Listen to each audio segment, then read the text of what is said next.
A méid mo thugáin an dachéile Ghàidhlig.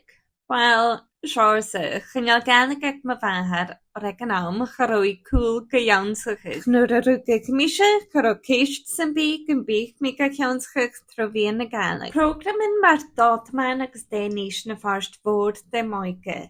Agus bheith sin an cónaí an géisteach réala. Gach bliana bheith sin na dulchan a bháid leis an scáil agus a gabhal páirs de Choimhearsnachd Ghàidhlig. Ach nuair a gach mí an scáil, Hannig ag go bhí tóir na stúlacha fuair a caiilte rééis a chànan. Ha mí an Duais agus ha treil ó chacha me go bhfuil Ghàidhlig. Ach anis, ha mí a fuarachan an òige bad a bhuachraíon a Ghàidhlig. Thug mé go luath dìoghras ar gealaithe sa bhain teolas seo takear I glacadh. Bar bhfuil bara chànan Roghainn. Mí fórstanach go raibh chànan agam I bhí glacadh Ghobhainn, a chuinneáil sin fíorchan na thula duine. Agus ha Ghàidhlig agam, ma ha Mise is dríri chànan a lorach, dé me géin gin eile. Thula mé go trí go bhfuil a Ghàidhlig a básacha, chuinneáil duine go bhríon. Ach hannig mé go bhíoteach sin go bhfuil sin ar gealaithe van na ha mí hín a bharach gin.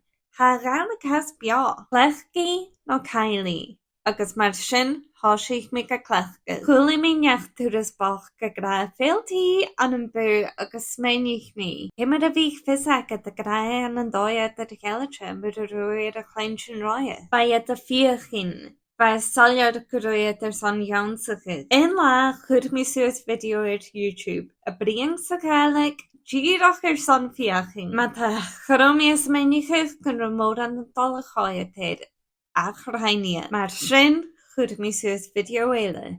Agus an nuair sin for eile, agus anis ha cád ar 130,000 neachgam neamtain gus bec an Ghàidhlig dheonsachas nó cail cruthachadh le ALBA. Mar ó fis agam déag fatas a rugach inta na céad bhídio an sin, bhíon ar smaoinigh 10 uair mis romí a gíche crispir béal a chamara. Óh, nuair ó his agam an sin na ha fis agam anis. Ha duine sin bhór fágantal. A gharamál, Australia, éirín agus is fadar fallafas Mexico. Ha duine a géirí cairí na sínsar an agan ó díreach ó ciúns go bhfuilid mesal ar ALBA. Ha techneolas a cúideach le bhí a scéalaach a chànan agus ha Mise chotálaide an fit mé cúideach leis sin cúideach. Ha ma bheathair héin a níos táilseach Ghàidhlig dheonsachas, baíon cónaí ar san sin a dhéanamh. Ag chotálaide agus ha Mise chopráisealtaí agus bhí mé a bríon rí táircha inne maríise anis go bhfuil a fáin chorim ar a dheonsachas a chànan. Anis,